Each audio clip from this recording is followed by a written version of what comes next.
યુકેની સૌથી વધારે ખાસિયત કઈ? તો ખિલનજી, અગર ઇન્ડિયામાં કોઈ MBA કરે છે, સચ એઝ IIMમાંથી કરે છે, 22 લાખની આસપાસ એનો MBA કમ્પ્લીટ થાય છે. નિરમામાંથી કરે છે એનો 14 લાખનો ખર્ચો થાય છે. અગર PDUમાંથી કરે છે તો એનો 12 થી 14 લાખનો ખર્ચો થાય છે. અગર સ્ટુડન્ટ્સ MBA કરે છે ધીરુભાઈ અંબાણી ઇન્સ્ટિટ્યૂટમાંથી કરે છે તો બી એનો ખર્ચો જનરલી 20-22 લાખની આસપાસ થાય છે.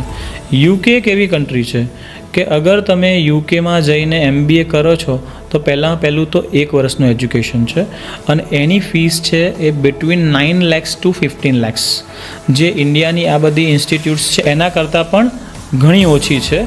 પ્લસ એને યુકેનો એક્સપોઝર ઘણો સારો મળી જાય છે. 2 yearsના પોસ્ટ સ્ટડી વર્ક વિઝા મળે છે which leads to the PR. બીજી એની જે ડિગ્રી મળશે of course is recognise world wide છે.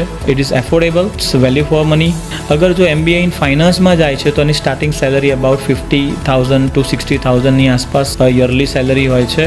MBA ઇન લોજિસ્ટિક્સ થાય છે, MBA ઇન ટેકનોલોજી થાય છે.